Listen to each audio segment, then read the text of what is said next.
Hey guys, Dave here from Design Upgrade Pro for H5P, and we just added a new feature for content containers. You can now control the background color of all of the different containers that house all of your content types.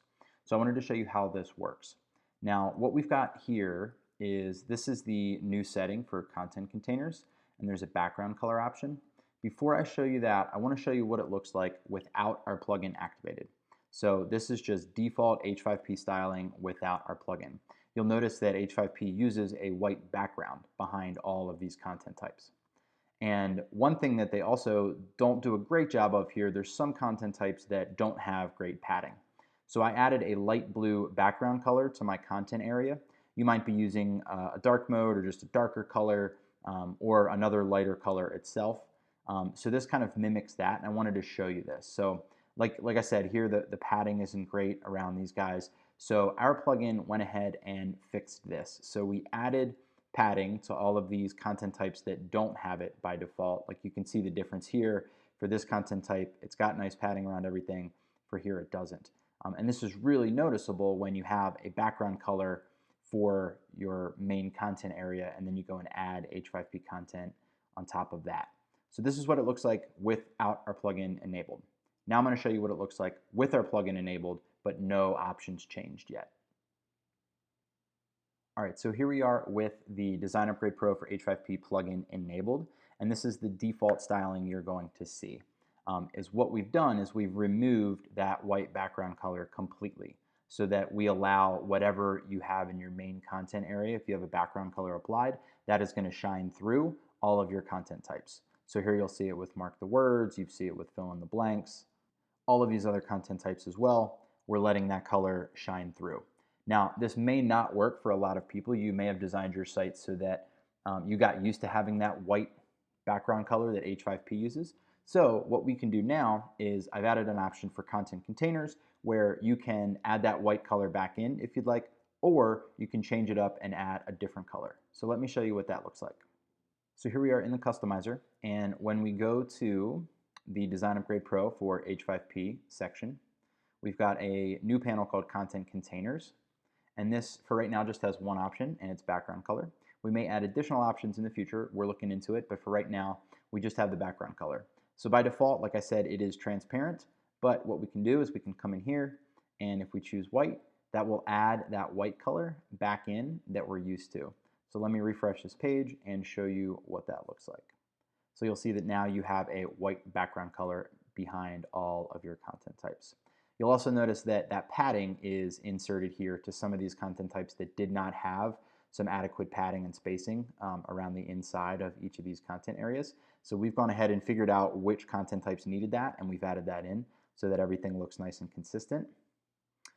One other thing we're doing here is that we've added in the global border radius that you're using on your global style. So if you've put in a global border radius here in pixels, we are going to apply that to the edges of all of your content types, and you'll be able to see that when you have a background color applied. Now that color doesn't have to be white. You can customize it to be whatever color you want. So we can change it to, let's make it just a kind of a light ugly green here just to make it really noticeable. So here we've got that really ugly green, but just so you can see, you can make it whatever color you want. You can kind of almost create a little bit of a dark mode too if you wanted to make this a dark gray or a black. It will also coincide with your text setting here. So make sure that if you're going to use this option here and change the background color, that on your global styles panel, you're going to want to make sure your main text color has really good contrast so that you can read the text on the background. So those two options do kind of work in sync, so make sure that you think about that when you change either of them, especially if you're going to use that background color.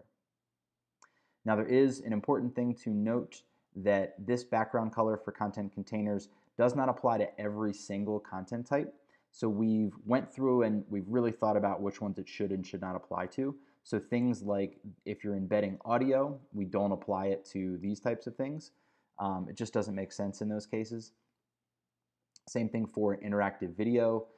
The video takes up the entire piece, so there really isn't any background that is going to be in this content container anyway, so we don't apply it there. We also don't apply it to course presentations because you can actually set in H5P itself, you can set a background color for all of your slides in your presentation. So we don't add any options there, and we're not going to override what you're choosing to do in H5P either. And then for accordions, it just doesn't really make sense for accordions. It just didn't look right and didn't kind of make sense, so we're not going to apply the color there. And then for arithmetic quizzes and flashcards, these each have their own individual settings for background color. So here you can set this independently, as well as for flashcards you can set that independently. So here I've got the arithmetic using a light gray and the flashcards using a light purple. So those you can do on your own independently. Just apply it to all arithmetic quizzes and all flashcards. So we're not going to override those styles that you've got there.